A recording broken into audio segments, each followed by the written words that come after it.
Funding for this program was provided in part by the Corporation for Public Broadcasting and by the financial support of viewers like you. Reach for the speed, reach for the whistle, go where the rail may run.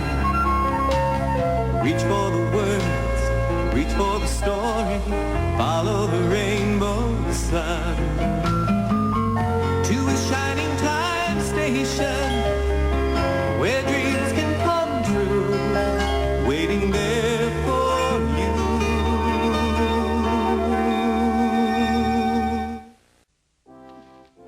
Stacy, I don't care what you say. I'm voting to re-elect Osgood Bob Flopdinger for mayor.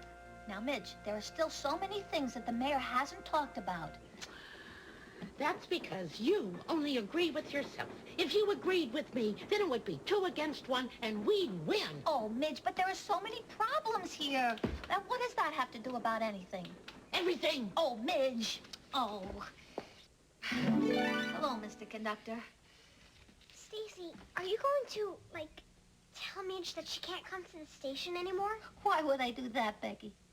Because you just had a big fight. Oh, no. Just because Midge and I don't agree, it doesn't mean that we're still not friends. And we do agree on the most important thing, and that's the vote. Because a vote is power, only if you use it. I just wish I knew more about the mayor's opponent. He's a very mysterious figure. I know. I've seen his picture, and he looks awfully familiar. But what's wrong with Mayor Flopdinger? He's always been nice to us. I think we should vote for him. Oh, the mayor is a nice man, and he's very honest, and that's very important for a politician. But he hasn't been talking about the issues, and he hasn't been listening to people's complaints, and I think that that is a big mistake. Yes, it is, but it's hard to admit when you've made a mistake. Look what happened to James, the big red engine. James isn't running for mayor, Mr. Conductor. No, he's not running for mayor, but he is running too fast for the freight cars. Come on, I'll tell you what happened. James was enjoying his life on the island of Sodor, but he still had a lot to learn. "You're a special mixed traffic engine," said Sir Topham Hatt. "You can pull coaches or freight cars quite easily, but you must learn by your mistakes." James knew what Sir Topham Hatt meant. He could well remember that dreadful accident on his first day. "Be careful with the coaches, James," said kind little Edward. "They don't like being bumped." Everyone came to admire James. "I'm really a splendid engine," he thought, and suddenly let off steam. Whoosh! A shower of water fell on Sir Topham's nice new top hat. Just then, the conductor blew his whistle, and James thought they had better go. Go on," he puffed to Edward. Don't push," replied Edward. The coaches were grumbling too. Don't go so fast. But James didn't listen.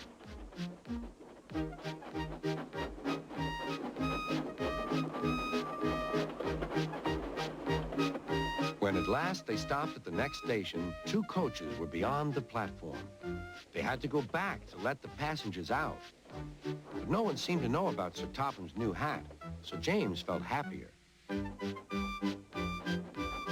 Presently, they came to the station where Thomas was waiting with his 2 coaches. "Hello, James," said Thomas. "Feeling better? That's good." "Oh, that's my conductor's whistle. I must go. I don't know what Sir Topham Hatt would do without me to run this branch line." And he puffed off importantly. Edward and James passed the field where James had had his accident. The fence was mended and the cows were back again.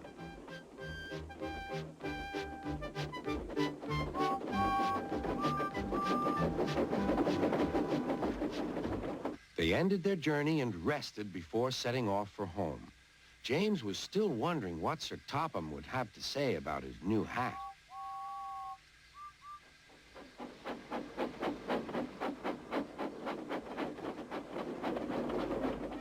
Next morning, he spoke severely to James. "If you can't behave, I shall take away your red coat and have you painted blue." James didn't like that at all. He was very rough with the grumbling coaches as he brought them to the platform. "Don't talk. Come on." Gordon never has to fetch his own coaches, he thought to himself, and he's only painted blue. To make James even more cross, this time no one came near him. I'll show them, he thought. They think Gordon is the only engine who can pull coaches.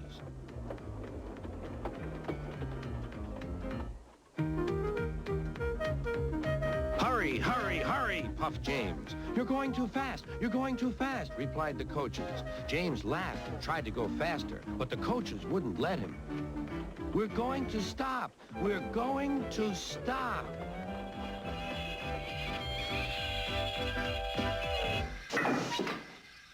What's the matter? James asked his driver. The brakes are on. Leak in the pipe, most likely. You've banged the coaches enough to make a leak in anything. How shall we mend it? Said the conductor. We'll do it with newspaper and a leather bootlace, replied the driver. But where is the bootlace coming from? Asked the conductor. Ask the passengers, said the driver. You have a leather bootlace there, said the conductor to a smartly dressed man. Please give it to me. I won't. Then I'm afraid the train will just stop where it is. The passengers all said what a bad railway it was. Then they told the man how bad he was instead. Everyone was very cross. At last, he handed his laces over. The driver tied a pad of newspaper tightly round the hole in the brake pipe, and James was able to pull the train.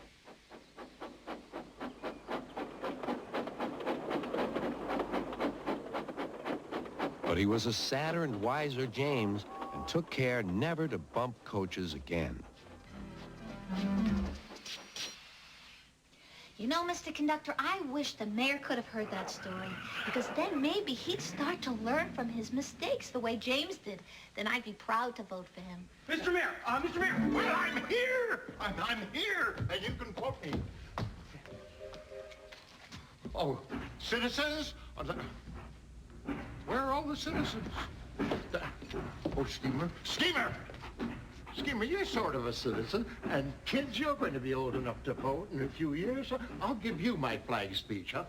You know, when I even think of the flag, I get this feeling. Oh, Mr. Mayor, speaking of feelings, in the latest poll you came in second place. How does that make you feel? Could be worse. I could be last. Mr. Mayor, there are only 2 people running. You are in last place. Oh, well, I hadn't thought of that. And you can quote me. Mr. Mayor, take it from somebody who knows. You are a loser. Does that mean you think I'm not going to win this election?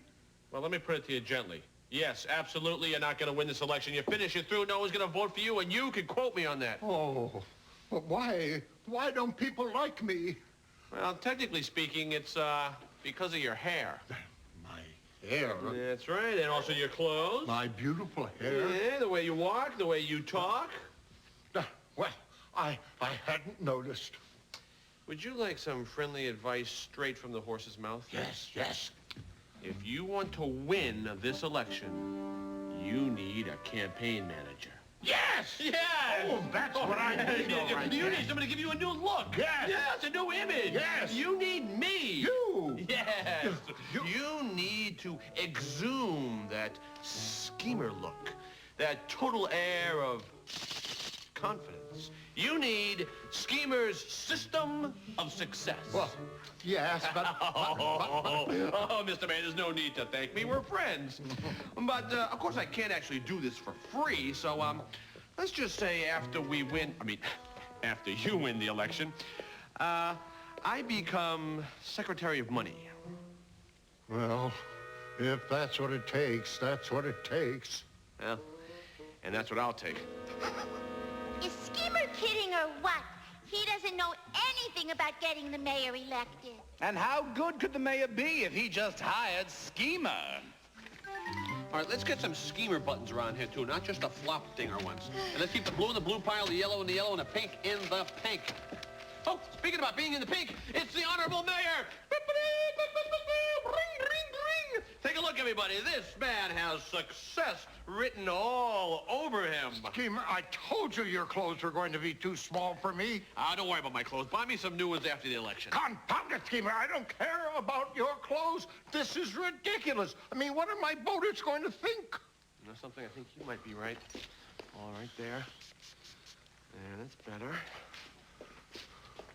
Oh, that is much better. Schemer, is this really going to work? Listen, once people see you looking like me, they're gonna vote for you. It's guaranteed. Now, let me bring you up to speed on the campaign. We got buttons, we got posters, we got stickers, and did somebody say something about a campaign song? No, I don't think so.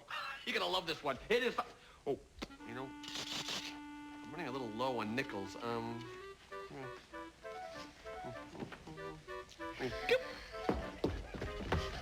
You're gonna love it.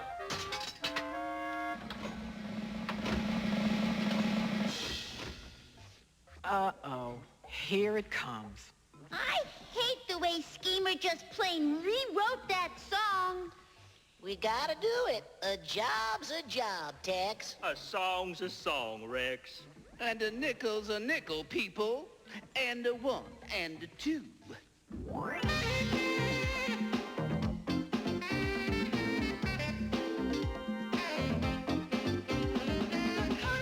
Beyond the track, the locomotive screaming across the continent and back. The trains will soon be steaming with Flapsinger for our engineer and Schemer by his side. We'll jump into the railroad cars and all take a ride. Huzzah for the railroad! Huzzah for the railroad! The Great Pacific Railroad! Come on, let's take a ride. Huzzah for the railroad! Huzzah for the railroad! The Great Pacific Railroad! Come on, let's take a ride.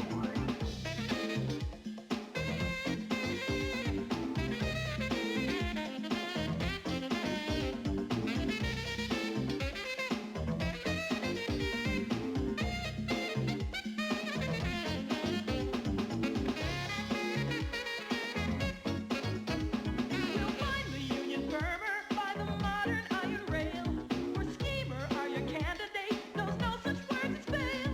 Then fling our banner to the breeze and on its folds inscribe the Great Pacific Railroad. Come on, let's take a ride. Huzzah for the railroad! Huzzah for the railroad! The Great Pacific Railroad. Come on, let's take a ride. Huzzah for the railroad! Huzzah for the railroad! The Great Pacific Railroad. Come on, let's take a ride. Yeah, yeah. Osgood, I have a few bones to pick with you. For one thing,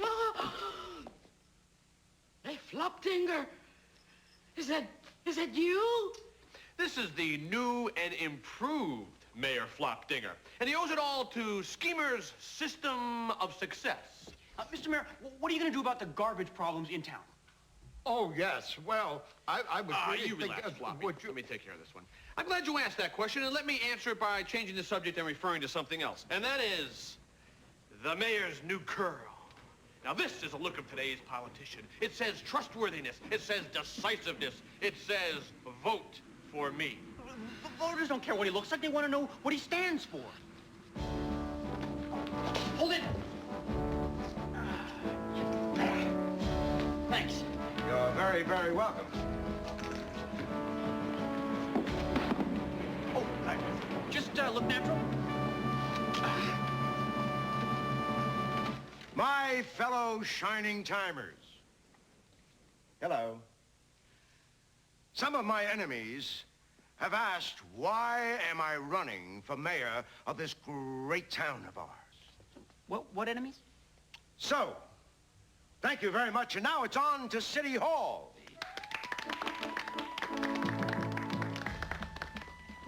Well, he must know what he's talking about. I don't understand a word he's saying. Hey, Rich House, I'd like you to meet the real mayor of this town, the Honorable Osgood Bob Flopdinger. This is the other guy. Listen, Rich House, I understand that you're new to Shining Time Station. You're new to Shining Time Station, and you don't know anything about this town. Well, I know a heck of a lot more than him. Hey, that's my candidate you're Nah, talking what are you about. talking Oh, about? he's talking me! I can't. Shall we settle this the usual way? A debate? We'll let the kids run it. They can ask the questions. We'll broadcast it live on TV. Meet the kids. Meet the kids. What a wonderful idea. Yes, yes, yes. We'll let the kids ask the questions. That'll be easy. Okay, you got a deal. See you at the debate.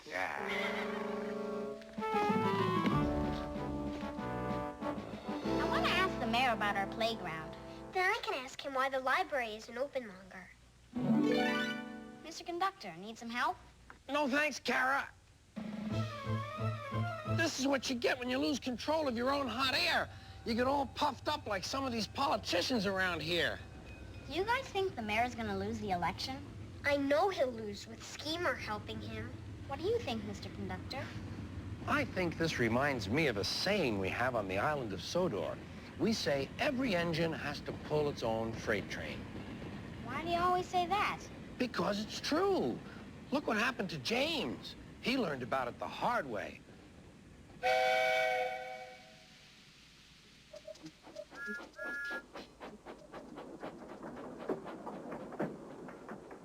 James had not been out to push coaches or freight cars in the yard for several days. He was feeling miserable. Oh, dear. I wonder how long I shall have to stay in the shed. Will anyone ever see my red coat again? Why did I go so fast that I made a hole in one of my coaches that had to be mended with, of all things, a passenger's bootlace? At last, Sir Topham Hatt arrived. I know you're sorry, James, and I know, too, that you want to be a useful engine. People are laughing at my railway, and I do not like that at all. I will try hard to do my best, said James. That's a good engine. There's nothing like determination. I want you to pull some freight cars for me. James was delighted and puffed away.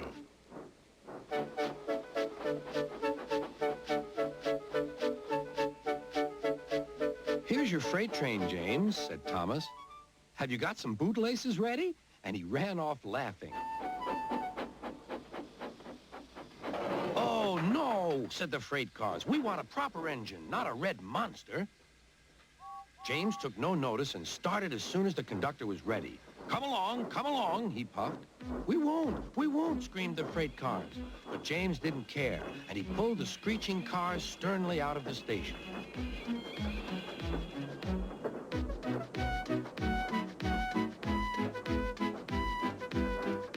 The cars tried hard to make him give up, but he still kept on.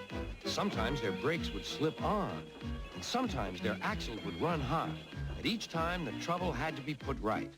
And each time James would start again, determined not to let them beat him. Give up, you can't pull us, you can't, called the cars. I can and I will, puffed James. And slowly but surely he pulled them along the line. At last they saw Gordon's Hill. Look out for trouble, James, warned his driver. We'll go fast and get them up before they know it. Don't let them stop you. So James went faster. Soon they were halfway up. I'm doing it, he panted. Will the top never come? Then, with a sudden jerk, it all came easier. I've done it. Hooray! It's easy now. But his driver shut off steam. They've done it again. We've left our tail behind. Look. The last cars were running backwards down the hill. The coupling had snapped. But the conductor stopped the cars and got out to warn approaching engines. That's why it was easy, said James, as he backed the other cars carefully down. What silly things freight cars are. There might have been an accident. Should I help you, James? Called Edward. No, thank you. I'll pull them myself. Good. Don't let them beat you. You're doing well, whistled Edward, as James slowly struggled up the hill. I can do it, he puffed. He pulled and puffed as hard as he could. I've done it, he panted.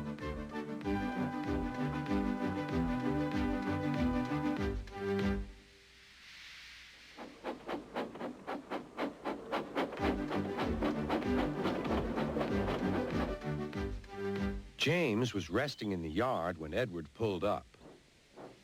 Beep, beep, he whistled. Then James saw Sir Topham Hatt. Oh, dear, what will he say? He asked himself. But Sir Topham Hatt was smiling. I was in Edward's train, and I saw everything. You've made the most troublesome train on the line behave.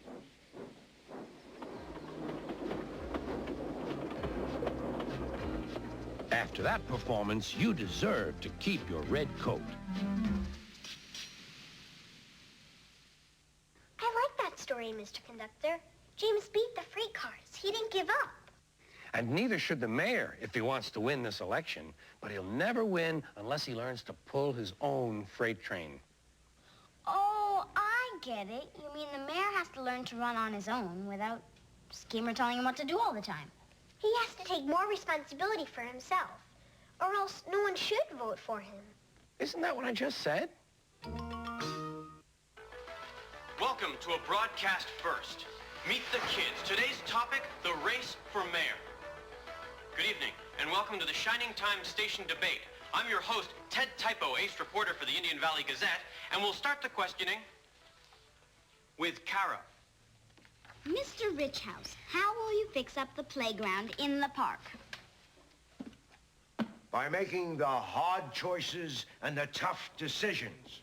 How about you, Mayor Flopdinger? Huh? Oh, we'll build a whole new playground. Kids who want to play in it will pay Schemer a small admission fee.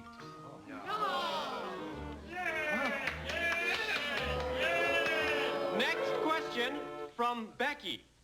Mr. Mayor, what advice would you give to kids about life? Send your nickels to Schemer, and he'll give you all the advice you need. He's telling me to say that. He's telling me to say that. I quiet. I quiet? Quit. I quit. You quit?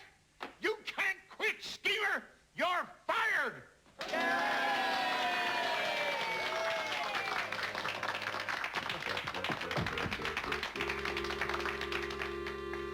Friends, I want to apologize. We're going to buy all new equipment for the playground. Yes, yeah. Now, I know I've been slow to start recycling, but if you re-elect me, I'll get right on it. But now listen, my biggest mistake was hiring that Schemer. Me, who's always saying things like, every engine has to pull its own freight cars. Yes, yeah, well, I know sometimes I seem distracted, but I really do respect all of you. And there. Thank you very much.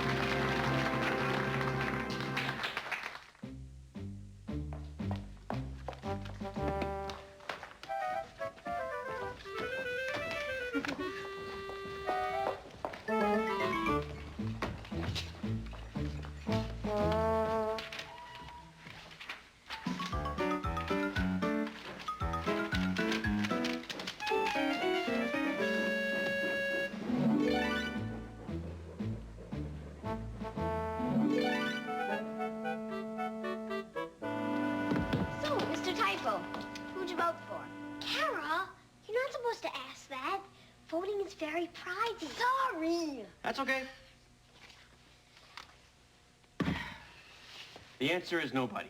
And what's the point? One vote won't make any difference. Well, whoever wins will be your mayor, whether you vote or not. You may have a point there.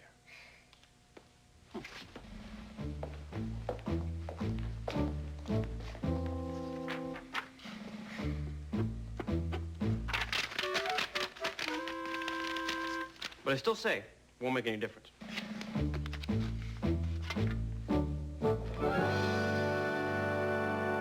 Stacey, he won! He won, Osgood! He won by one vote, which was undoubtedly mine. Hey, everybody!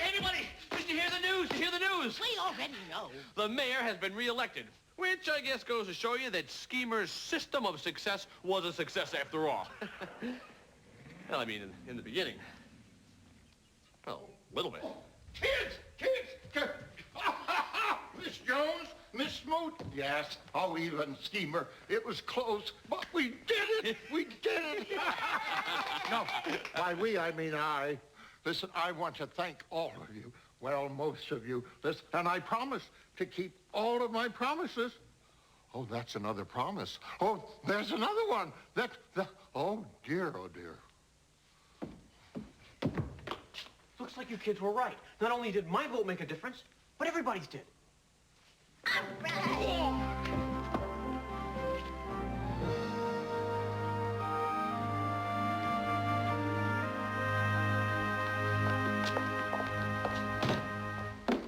You gave it a good try, Mr. Richhouse.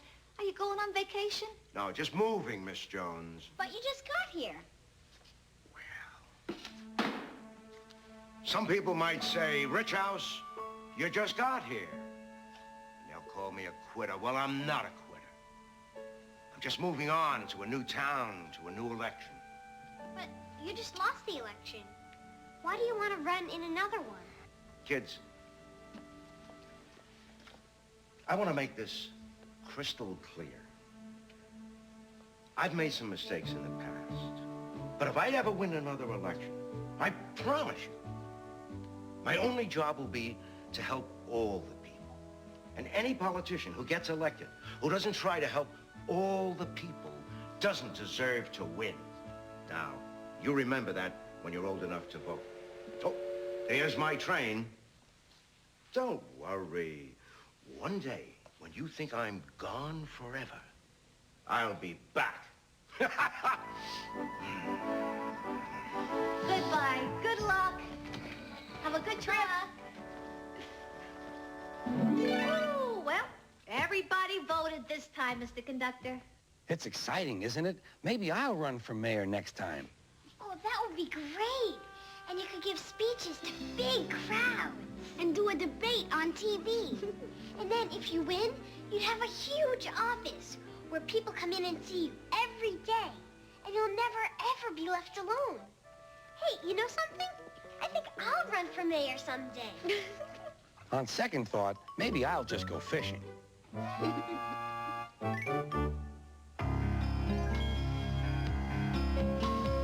Reach for the speed, reach for the whistle, go where the rail may run. Reach for the words, reach for the story, follow the rainbow sun. To a shining time station, where dreams can come true, waiting there for you. So much to see, so far to travel, so much to learn to know.